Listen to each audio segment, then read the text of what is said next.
അങ്ങനെ ഞാൻ പാലക്കാട് നിന്ന് ഒരു KSRTC തന്നെ ഫാസ്റ്റിൽ നേരെ കോയമ്പത്തൂർക്ക് പോവാണ്. അപ്പോൾ ഞാനവിടെ ചെന്ന വഴി തന്നെ കാര്യം പോയി ചായ കുടിച്ചിട്ട് അടുത്ത ബസ്സിൽ കയറി പോവാം എന്ന് വിചാരിച്ചിരുന്നു. ആദ്യം പൊള്ളാച്ചി വഴി പോയാലോ, ഒരു രാമശ്ശേരി ഇഡ്ഡലി വെച്ചാലോ എന്നൊക്കെ ചിന്തയുണ്ടായിരുന്നു. അത് തൽക്കാലം വേണ്ടെന്ന് വെച്ചു. അത് കഴിഞ്ഞപ്പോൾ ഞാൻ ചായ കുടിച്ചുകൊണ്ടിരിക്കുമ്പോഴാണ് ഓർക്കുന്നത്, ആ സ്വാമിയുടെ കടയിൽ KSRTC ബസ് സ്റ്റാൻഡിന് ഓപ്പോസിറ്റുള്ള ആ ഒരു സ്വാമിയുടെ കടയിൽ കയറി ഒരു 3 ദോശയും ഒരു വടയും 60 രൂപ, 15 രൂപയൊക്കെ കേട്ടോ എല്ലാത്തിനും. പക്ഷേ കുഴപ്പമില്ല, അത്യാവശ്യം നല്ല ഫുഡാണ്. അപ്പോൾ അത് കഴിഞ്ഞ് ഞാൻ നോക്കിയപ്പോൾ കുട ബസ് പൂട്ടിയിട്ടേ ഉള്ളൂ. അപ്പോൾ അവർ ചായ കുടിക്കാൻ പോയി. അങ്ങനെ ഒരു 1/4 മണിക്കൂർ അവിടെ താമസം ഉണ്ടായിരുന്നു. എന്നാലും പിന്നെ അവർ വന്ന് കുട എടുത്തുകൊണ്ട് അടുത്ത ബസ്സിന് തന്നെ കയറി. ഇവിടെയൊക്കെ അത്യാവശ്യം മഴ പെയ്യുന്നുണ്ടെന്ന് എനിക്ക് തോന്നുന്നു. നമ്മളങ്ങനെ തമിഴ്നാട്ടിലേക്ക് എത്തിയിരിക്കുകയാണ്. ഇപ്പോൾ തമിഴ്നാട്ടിലേക്ക് എത്തുമ്പോഴത്തേക്കും കാഴ്ചകളൊക്കെ വളരെ വർണ്ണമനോഹരമായിട്ടുള്ള കാഴ്ചകളാണ്. അതുപോലെ നിൽക്കുന്ന ആ അന്തരീക്ഷത്തിൻ്റെയൊക്കെ കാഴ്ചകളും വളരെ, കാരണം നമ്മൾ ഇവിടെയൊക്കെ ഈ സ്വല്പം മേഘങ്ങളൊക്കെ കാണുമെങ്കിലും മിക്കവാറും കോയമ്പത്തൂർ സിറ്റിയിലൊക്കെ ചെല്ലുമ്പോഴത്തേക്കും നല്ല വെയിലായിരിക്കും.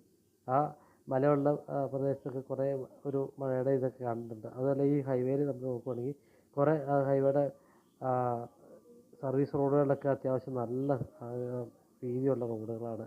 അങ്ങോട്ടും ഇങ്ങോട്ടുമൊക്കെ എപ്പോഴും സുഗമമായിട്ട് തന്നെ വണ്ടികൾ പോകാൻ പറ്റിയ റോഡുകളാണ്. അതേപോലെ തന്നെ അവിടെ ഇഷ്ടംപോലെ ട്രെയിലറുകൾ, മിക്കവാറും ഈ ഗ്യാസ് കൊണ്ടുള്ള ട്രെയിലറുകൾ ഇഷ്ടംപോലെ ഈ ഹൈവേയുടെ ഓരത്തായിട്ട് ഇഷ്ടംപോലെ നിർത്തിയിട്ടാണ് ഒക്കെ കാഴ്ചകൾ. മിക്കവാറും നമ്മൾ സ്ഥിരമായിട്ട് ഇതിലെ യാത്ര ചെയ്യുമ്പോഴുള്ള കുറേ കാഴ്ചകൾ ഒക്കെ തന്നെയാണ്. ഇപ്പോൾ ഇവിടെ എനിക്ക് തോന്നുന്നു ഒരു സ്റ്റോപ്പ് എടുക്കാൻ വേണ്ടിയിട്ടാണ് ഇപ്പോൾ ഈ സർവീസ് റോഡിലേക്ക് ഇറങ്ങുന്നത്. അത് കഴിഞ്ഞ് കുറച്ച് ഫ്രണ്ടിലേക്ക് വരുമ്പോഴത്തേക്കും നമ്മൾ വീണ്ടും 4 ലൈനിലേക്ക് കയറിയിട്ടാണ് പിന്നെയും നമ്മുടെ യാത്ര തുടരുന്നത്.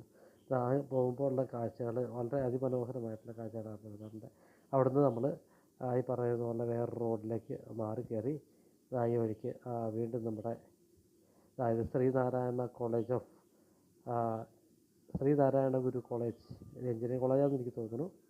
ഏതായാലും തമിഴ്നാട്ടിലാണ് ഇതുള്ളത്. SNDPയുടെ ഇത് ട്രസ്റ്റിലുള്ള കോളേജായിരിക്കാൻ സാധ്യതയുണ്ട്. ഏതായാലും ആ ഒരു കോളേജിലെ ഒക്കെ ഉള്ള ജീവനക്കാരും വിദ്യാർത്ഥികളൊക്കെ ഉണ്ടായിരുന്നു. അപ്പോൾ അവരെ അവിടെ ഇറക്കുന്നതിന് വേണ്ടിയിട്ടാണ് ഈ ഒരു വഴിക്ക് നമ്മൾ കുറച്ച് മാറി പോന്നേക്കണേ. ഇനി വീണ്ടും ചെന്ന് ആ ഹൈവേയിലേക്ക് തന്നെ കയറും. കാര്യം ഇപ്പോൾ 40 കിലോമീറ്ററിനോട് എനിക്ക് തോന്നുന്നു ഇപ്പോൾ 5-8 കിലോമീറ്ററോട്ടെ ഈ പുതിയ ഹൈവേ ഒക്കെ വന്നു. പിന്നെ കിലോമീറ്റർ കൂടിയിട്ട് വന്നിരിക്കുന്നത്, ദൂരം ഇച്ചിരി കൂടിയിട്ടുണ്ട്. കാരണം ഈ ബൈപ്പാസ് മിക്കവാറും ഈ 4 ലൈൻ ഹൈവേ പോകുന്നത് മിക്കവാറും കുറച്ചുകൂടി അകലത്തോടെയാണ്, കുറച്ചുകൂടെ ദൂരം കൂടുതലാണെന്ന് എനിക്ക് തോന്നുന്നു. ഏതൊക്കെയോ വഴികളുടെ കൂടെ വന്ന് വീണ്ടും നമ്മളിവിടെ 4 ലൈനിലേക്ക് കയറാൻ പോകുന്നത്. തൊട്ട് മുകളിൽക്കൂടെ വണ്ടി പോകുന്നത് നമ്മൾ കാണാം. അപ്പോൾ അങ്ങോട്ട് വീണ്ടും കയറുമെന്ന് എനിക്ക് തോന്നുന്നു. അത് കാരണം നമ്മളിപ്പോൾ KG ചാവടി എന്ന് പറഞ്ഞ സ്ഥലം കഴിഞ്ഞിട്ടേ ഉള്ളൂ. കുറച്ചുകൂടെ പോയിട്ട് പണ്ട് ഒരു കുപ്രസിദ്ധമായിട്ടുള്ള ഒരു സ്ഫോടനം നടന്ന സ്ഥലം മധുക്കര എന്ന് പറഞ്ഞാൽ അവിടെ കഴിഞ്ഞ് അവിടെ ആണെങ്കിൽ ഒരു നല്ല ഒരു തുരങ്കം, ചെറിയ രീതിയിലുള്ള തുരങ്കമുണ്ട്. കാരണം ആ റെയിൽവേ ലൈൻ ക്രോസ് ചെയ്യുന്ന ആ ചെറിയൊരു അടിപ്പാതയുണ്ട്. അത് മിക്കവാറും നല്ല ബ്ലോക്ക് ആവാൻ സാധ്യതയുണ്ട്. കാരണം നമ്മളിപ്പോൾ 9 മണി അടുത്തിരിക്കുന്ന സമയം, 9 മണി 9:15 ആയിരിക്കുന്നു.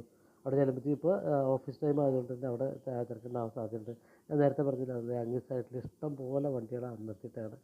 നമ്മുടെ വണ്ടിയുടെ ചില്ലൊക്കെ ചെളിയൊക്കെ അടിച്ച് ഇച്ചിരി മോശമാണ് കാഴ്ചകളൊക്കെ. എന്നാലും അവിടെ ഇഷ്ടംപോലെ ടാങ്കറുകൾ ഇങ്ങനെ നിർത്തിയിട്ടാണ്. എത്ര ടാങ്കറുകളെന്ന് നോക്കി. അപ്പോൾ ഈ ഞാനിങ്ങനെ പോകുമ്പോൾ എനിക്ക് ഉള്ളൊരു ഈ ടാങ്കറുകൾ കാണുമ്പോൾ എനിക്കൊരു അനുഭവം, പണ്ട് ഞാൻ ഈ പറഞ്ഞ പോലെ ടാങ്കറിൽ പോകുന്ന സമയത്ത് അത് ഡ്രൈവർ ഉറങ്ങിപ്പോയി, അത് ആക്സിഡൻ്റ് ആകുന്നൊരു സംഭവം ഉണ്ടായിരുന്നു. ഞാൻ വണ്ടിയുടെ അടിയിൽ പോകുന്ന ഒരു കേസൊക്കെ നേരത്തെ ഉണ്ടായിട്ടുണ്ട്. അപ്പോൾ അതൊക്കെ ആ കാര്യങ്ങളൊക്കെ ഓർത്തുകൊണ്ടാണ് ഞാനിപ്പോൾ വണ്ടിയിലിരിക്കുന്നത്. അതുപോലെ തമിഴ്നാട്ടിൽ ഈ നമ്മൾ ഓരോ തമിഴ്നാടിൻ്റെ ഓരോ കാഴ്ചകൾ കാണുമ്പോഴത്തേക്കും ഈ തമിഴ്നാട്ടിലൊക്കെ വന്നിരിക്കുന്ന മാറ്റങ്ങൾ, അവിടുത്തെ റോഡുകൾ പണ്ട് നമ്മൾ തമിഴ്നാട്ടിലേക്ക് ചെല്ലുമ്പോൾ മിക്കവാറും നമ്മൾ പറഞ്ഞ തമിഴ്നാട്ടിൽ ചെല്ലുമ്പോൾ ഒട്ടും വൃത്തിയില്ല എന്നൊക്കെ രീതിയിൽ പറയാറുണ്ട്. അതുപോലെ ടൗണിൽ കൂടെ നടക്കണമെങ്കിൽ എന്താ ഭയങ്കര ബുദ്ധിമുട്ടാണ് അങ്ങനെ. പക്ഷേ ആ ഒരു കേസെട്ടുകൾ ഇന്നിപ്പോൾ നമ്മൾ കോയമ്പത്തൂർ ഏത് ടൗണിൽ പോയാലും അങ്ങനെയുള്ള ഒരു പ്രശ്നങ്ങളൊന്നുമില്ല. നമ്മുടെ റോഡുകളേക്കാളും പക്ഷേ നല്ല ക്ലീനാണെന്ന് എനിക്ക് തോന്നുന്നു തമിഴ്നാട്ടിലെ റോഡുകളൊക്കെ. ഇവിടെ വന്നിട്ട് വീണ്ടും നമ്മൾ സർവീസ് റോഡിലേക്ക് ഇറങ്ങിയിട്ട് ഇവിടെ കുറച്ച് ഫ്രണ്ടിലേക്ക് ചെല്ലുമ്പോൾ ലെഫ്റ്റ് പോയിട്ടാണ് മധുക്കര പോവും നമ്മൾ. അപ്പോൾ ആ റോഡിലേക്ക് കയറിക്കുന്ന മധുക്കരയിലേക്കുള്ള വഴിക്കാണ് പോകുന്നത്. ഇവിടെ നിന്ന് നേരെ അത് ഏകദേശം ഒരു 6 കിലോമീറ്റർ 8 കിലോമീറ്റർ ഒക്കെയാണ് കോയമ്പത്തൂർ സിറ്റി ഏരിയയിലേക്കുള്ളത് ഉക്കടത്തേക്കുള്ളത്. അപ്പോൾ അങ്ങനെ ഒരു നല്ല സ്പീഡിൽ തന്നെയാണ് പോകാൻ പറ്റുന്നത്. പക്ഷേ എന്താണെന്ന് വെച്ചിട്ടുണ്ടെങ്കിൽ ഞാനിപ്പോൾ പോകുമ്പോൾ ഈ രണ്ട് സൈഡിലും വലിയ വലിയ തരത്തിലുള്ള തിരക്കുകളൊന്നും കാണുന്നില്ല. പക്ഷേ വേറൊരു ടേൺ എടുത്തിരിക്കുന്നു. എനിക്കിപ്പോൾ സംശയം ഇതിപ്പോൾ എന്താണ് ഇതിൽ പോകുന്നത്, വേറൊരു വഴിക്ക് ഏതായാലും മാറ്റി വിട്ടിരിക്കുകയാണ്. ഇവിടെ ACC സിമൻറ്റിൻ്റെ ഒരു മറ്റേ ഗോഡൗണിൻ്റെയും സിമൻറ്റിൻ്റെ കമ്പനിയുടെ മുമ്പിൽ കൂടെ പോകണമെന്നൊക്കെ ഇവിടെ എഴുതി വെച്ചേക്കണ തമിഴിലാണ് എഴുതിയേക്കണത്. പക്ഷേ അങ്ങനെ എന്തൊക്കെയോ ഉണ്ട്. ഏതായാലും വഴി മാറ്റി വിട്ടിരിക്കുകയാണ്. എനിക്ക് തോന്നുന്നു ഇപ്പോൾ വേറെ എവിടെയെങ്കിലും വല്ല വഴിപണിയോ അല്ലെങ്കിൽ വേറെ എന്തെങ്കിലും ഒക്കെ നടക്കുന്നുണ്ടാവുമെന്ന് എനിക്ക് തോന്നുന്നു. അതായത് സിംഗിൾ റോഡൊക്കെ ഇപ്പോൾ ഏകദേശം ഈ പറഞ്ഞ പോലെ 3-4 കിലോമീറ്ററായി കുറേ വിട്ട് പോണു. ഏതായാലും വലിയ തിരക്കുകളില്ല. എനിക്ക് തോന്നുന്നു ഈ ബസ്സുകൾ മാത്രമാണ് ഈ ഒരു വഴിക്ക് തിരിച്ച് വിട്ടേക്കണമെന്ന് എനിക്ക് തോന്നുന്നു, പെട്ടെന്ന് ഒരു പക്ഷേ എത്താൻ വേണ്ടിയിട്ട്. ഏതായാലും കാഴ്ചകളൊക്കെ ചെല്ലുമ്പോഴത്തേക്കും ഇവിടെ ഈ പറഞ്ഞ പോലെ ആ റെയിൽവേ ക്രോസിങ് കഷ്ടി ഒരു ബസ് കടന്നു പോകാൻ പാകത്തിനുള്ള അത്രയും വീതി മാത്രമുള്ള ഒരു അണ്ടർ പാസിലൂടെയാണ് ഇപ്പോൾ കടന്നു പോകാൻ പോകുന്നത്. അങ്ങോട്ട് നോക്കി വളരെ കഷ്ടി ആ ഒരു വണ്ടി കടന്നു പോകുന്നുണ്ട്. അപ്പുറത്തൊരു വണ്ടി വന്ന് നോക്കിയിട്ടുണ്ട്. കൃത്യം ആ ഒരു വണ്ടിക്ക് പോകാനുള്ള സ്പേസേ ഉള്ളൂ. അപ്പോൾ അവിടുത്തെ കഴിഞ്ഞ് ACC സിമൻറ്റിൻ്റെ കമ്പനിയാണ് എന്നൊക്കെ അവിടെ എഴുതി വെച്ചിട്ടുണ്ട് പല സ്ഥലത്തും. അപ്പോൾ എനിക്ക് തോന്നുന്നു ഇതിൻ്റെ എവിടെയോ എഴുതി വെച്ചിട്ടുണ്ട് മധുക്കരയിൽ ഞാൻ നേരത്തെ പറഞ്ഞ ഈ അണ്ടർ പാസിൻ്റെ പണി നടന്നുകൊണ്ടിരിക്കുകയാണ് എന്നാണ് ഞാൻ ഇത് ചോദിച്ചപ്പോൾ അറിയാൻ പറ്റിയത്. അതായത് ഇവിടുത്തെ കാഴ്ചകളൊക്കെ ഇതാണ്. തമിഴ്നാട്ടിൻ്റെ ഒരു ട്രെയിൻ പോകുന്ന കാഴ്ചകളൊക്കെ ഉണ്ട്. അപ്പോൾ സംഭവം അത് തന്നെയാണ്. മധുക്കര നമ്മളത് ഒഴിവാക്കി പോകുന്നിരിക്കുകയാണ്. മധുക്കരയിലുള്ള അണ്ടർ പാസ് ഒഴിവാക്കിയാണ് ഇപ്പോൾ ബസ് പോകുന്നത്. ഏതായാലും ആ ഒരു ബ്ലോക്ക് അതുകൊണ്ട് ഒഴിവായി. പക്ഷേ എനിക്ക് തോന്നുന്നു ഒരു 5-6 കിലോമീറ്റർ നമുക്ക് കറങ്ങി തിരിഞ്ഞ് പോകേണ്ടി വരുന്നു എനിക്ക് തോന്നുന്നു. ഇപ്പോൾ ഏകദേശം ഇനിയിപ്പോൾ എവിടെയാണ് ഉക്കണം, എന്താണ്, ഏത് വഴിക്കാണ് പോകുന്നത്, ഇതൊന്നും യാതൊരു വിധത്തിലുള്ള നമുക്ക് യാതൊരു വിധത്തിലുള്ള അറിവുമില്ല. മിക്കവാറും ഈ ബസ്സിൽ സ്ഥിരമായിട്ട് പോകുന്നവരൊക്കെ ഒരു പക്ഷേ അവർക്ക് ഇത് ഏതൊക്കെ സ്ഥലങ്ങളാണെന്നൊക്കെ ഒരു പക്ഷേ അറിയാമായിരിക്കും. ഡ്രൈവറും വലിയ പ്രശ്നങ്ങളൊന്നും ഇല്ലാണ്ട് അവർ സ്ഥിരമായിട്ട് പോകുന്നവരാണല്ലോ. അപ്പോൾ അവർക്ക് വലിയ പ്രശ്നങ്ങളൊന്നുമില്ല. അവർ നല്ല രീതിയിൽ തന്നെ ഇത് പോകുന്നുണ്ട്. ഇവിടെ എത്തിയപ്പോഴത്തേക്ക് ACC സിമൻറ്റ് കമ്പനിയുടെ ഇതിലുള്ള റോഡിൻ്റെ കാഴ്ചകളാണ് ഉള്ളത്. അത്യാവശ്യം വീതിയുള്ള റോഡായി. മറ്റേത് കറക്റ്റ് ഗ്രാമീണ റോഡായിരുന്നു. ഇവിടെ വരുമ്പോഴത്തേക്ക് അത്യാവശ്യം വീതി ഉണ്ട്. ഇനി ഏതായാലും ഹൈവേയിലേക്ക് നമ്മൾ ചെന്ന് കയറിയിട്ട് ഉക്കടത്തേക്ക് ചെല്ലുമ്പോൾ നേരത്തെ ഞാൻ പോയിക്കൊണ്ടിരുന്നപ്പോൾ പുതിയതായിട്ട് പോയിക്കൊണ്ടിരുന്ന പണിതിരിക്കുന്ന ഫ്ലൈ ഓവറിൻ്റെ മുകളിൽക്കൂടെ ആയിരിക്കും. അങ്ങനെ അതിൻ്റെ മുകളിൽക്കൂടെയാണ് പോയി അതിമനോഹരമായിട്ടുള്ള കാഴ്ചകളാക്കിയത്. ACC സിമൻറ്റിൻ്റെ മറ്റേ വണ്ടികളൊക്കെ കിടക്കുന്ന സ്ഥലങ്ങളാണ്. ഇഷ്ടം പോലെ എല്ലാം മറ്റേ സിമൻറ്റ് എടുക്കുന്ന വണ്ടികൾ, ടാങ്കർ വണ്ടികൾ കിടക്കുന്നു. ഇപ്പോൾ നമ്മൾ വീണ്ടും പഴയ ഹൈവേ ഭാഗത്തേക്ക് പ്രവേശിക്കുകയാണ്. ഇപ്പോൾ ഇവിടുന്ന് വീണ്ടും 6 കിലോമീറ്റർ ഇനിയും പോകാനുണ്ട്. അവിടെ എഴുതി വെച്ചിട്ടുണ്ട് 6 കിലോമീറ്ററാണ് ഉക്കടത്തേക്ക് എന്നുള്ളത്. ഉക്കടത്ത് ചെന്നിട്ടുണ്ടെങ്കിൽ ഞാൻ ഏതായാലും കുറച്ച് നടക്കാമെന്നാണ് എൻ്റെ തീരുമാനം. കാരണം എന്താ വെച്ചിട്ടുണ്ടെങ്കിൽ കോയമ്പത്തൂരിൻ്റെ കുറേ കാഴ്ചകളിലേക്ക് കുറേ ജനജീവിതം കാണണമെങ്കിൽ നമ്മൾ കുറേ നടക്കണം. അപ്പോൾ അതുകൊണ്ട് തന്നെ ഗാന്ധിപുരത്തേക്ക് നടക്കാമെന്നുള്ള കണക്കൂട്ടലാണ്. വഴിയൊന്നും എനിക്കറിയാൻ പറ്റില്ല കേട്ടോ. അതൊക്കെ ആരോടെങ്കിലൊക്കെ ചോദിച്ച് അത് പോവാം. കോയമ്പത്തൂരൊക്കെ ആകുമ്പോൾ മിക്കവാറും അത്യാവശ്യം തമിഴാണെങ്കിൽ നമുക്ക് അറിയാം. എല്ലാവർക്കും തന്നെ അത്യാവശ്യം മലയാളം അറിയാം.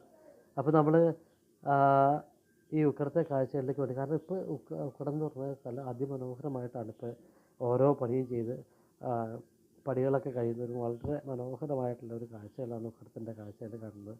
അതുപോലെ ഈ റോഡും വലിയ തിരക്കില്ല. എനിക്ക് തോന്നുന്നു ഇങ്ങോട്ട് വരുന്ന വണ്ടികളൊക്കെ വേറെ ഏതോ വഴിക്ക് തിരിച്ചു വിട്ടിരിക്കുകയാണ്. ഈ ഒരു മധുക്കരയിലെ ഒരു പണികൾ നടക്കുന്നതുകൊണ്ട് ഏതൊക്കെയോ വഴിയിലൂടെ തിരിച്ചു വിട്ടിരിക്കുകയാണ്. അപ്പോൾ അതുകൊണ്ട് തന്നെ വലിയ തിരക്കൊന്നും ഈ റോഡിലില്ല. പക്ഷെ നമ്മൾ ഇവിടെ നിന്ന് അങ്ങോട്ട് ഇറങ്ങി ചെല്ലുമ്പോഴത്തേക്കും വീണ്ടും ഒരു സ്ഥലത്ത് കൂടി ഫ്ലൈ ഓവറിൻ്റെ പണികൾ നടക്കുന്നുണ്ടെന്ന് എനിക്ക് തോന്നുന്നത്. ഈ ഒരു സ്ഥലത്ത് ചെല്ലുമ്പോഴത്തേക്കും അവിടെ ഫ്ലൈ ഓവറിൻ്റെ പണികൾ നടക്കുന്നുണ്ട്. ഇത് എന്താണെന്ന് വെച്ചാൽ ഇവിടെ ബ്ലോക്കും കാര്യങ്ങളൊന്നുമില്ല. ഒന്നാമത് ആ റോഡിൽ കൂടെ വണ്ടി വരുന്നില്ല. ഉണ്ടെങ്കിൽ പോലും നല്ല അടിപൊളിയായിട്ടുള്ള രീതിയിലാണ് ആ ഒരു സർവീസ് റോഡുകളൊക്കെ ചെയ്തു വച്ചിരിക്കുന്നത്. അതുകൊണ്ട് തന്നെ യാതൊരു വിധത്തിലുള്ള തിരക്കും ഇവിടെ ഇല്ല. അപ്പോൾ ഇന്ത്യയിലെ തന്നെ രണ്ടാമത്തെ റിച്ചസ്റ്റ് ആയിട്ടുള്ള സ്റ്റേറ്റാണ് തമിഴ്നാട്. അതിൻ്റെ ഒരു ഗുണം നമ്മൾ തമിഴ്നാട്ടിലൂടെ യാത്ര ചെയ്യുമ്പോൾ ശരിക്കും നമുക്ക് ഫീൽ ചെയ്യുന്നുണ്ട്. അപ്പോൾ ഇവിടെയൊക്കെ ശരിക്കും എന്ത് വീതിയാണെന്ന് നോക്കി, നല്ല രീതിയിലുള്ള വീതിയുണ്ട്. സർവീസ് റോഡിനാണെങ്കിൽ പോലും നല്ല രീതിയിലുള്ള വീതികളുണ്ട്. അപ്പോൾ നമ്മൾ മുക്കടത്തേക്ക് എത്തിക്കൊണ്ടിരിക്കുന്ന ഒരു കാഴ്ചകളൊക്കെയാണ്. പുതിയ രീതിയിലുള്ള കെട്ടിടങ്ങൾ ഒരുപാട് ഇതിൻ്റെ ഓരോ സൈഡിലും ഇതൊക്കെ വളരെ തരിശായിട്ട് കിടന്ന ആ ഒരു സ്ഥലങ്ങളിലേക്കാണ് ഇപ്പോൾ നമ്മൾ ഈ പ്രാവശ്യം ഉക്കടത്തിൻ്റെ കാഴ്ചകളിലേക്കാണ് ഇപ്പോൾ വന്നുകൊണ്ടിരിക്കുകയാണ്. ഈ പ്രാവശ്യം താഴത്തേക്കടെയാണ് ഇപ്പോൾ ബസ്സൊക്കെ വിടുന്നത്. നേരത്തെ ഇതിൻ്റെ ഈ ഫ്ലൈ ഓവറിൻ്റെ മുകളിൽക്കൂടെയായിരുന്നു. അതുപോലെ 2-3 പ്രാവശ്യം പോയിട്ട് നല്ല അടിപൊളിയായിട്ടുള്ള കാഴ്ചകളാണ്.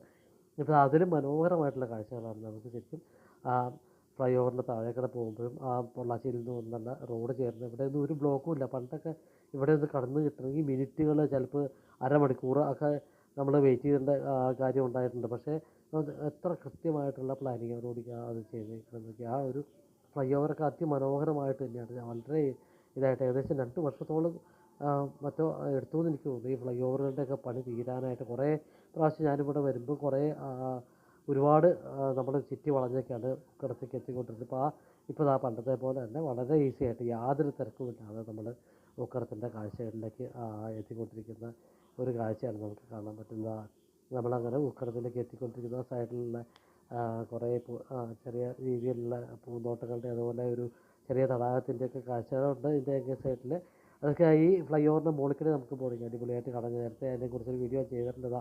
ഇവിടെ വരുമ്പോഴാണ് ആ തടാകം തുറക്കുന്നതെന്ന് എനിക്ക് തോന്നുന്നത്. അതേ ആ തടാകത്തിൻ്റെ ഇപ്പുറമുള്ള ആ ഒരു സ്ഥലങ്ങളൊക്കെ സെറ്റ് ചെയ്ത് വെച്ചിരിക്കുന്നത് അടിപൊളിയായിട്ടാണ്.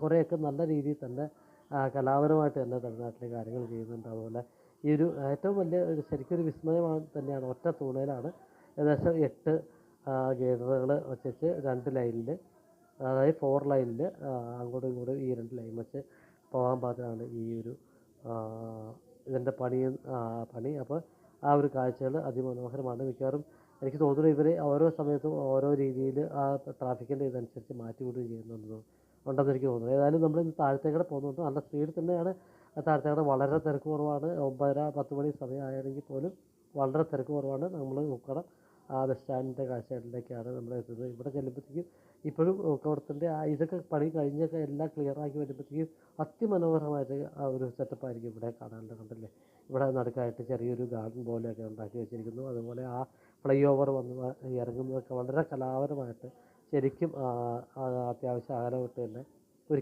ഒരിക്കലും തിരക്ക് വരാത്ത രീതിയിൽ തന്നെ ചെയ്തിരിക്കുന്നു. അതുപോലെ ഈ റോഡ് സൈഡിൽ നിന്ന് തന്നെ ബസ്സിൽ കയറാവുന്ന രീതിയിൽ അങ്ങേ സൈഡിലെ ബസ്സുകളുണ്ട്.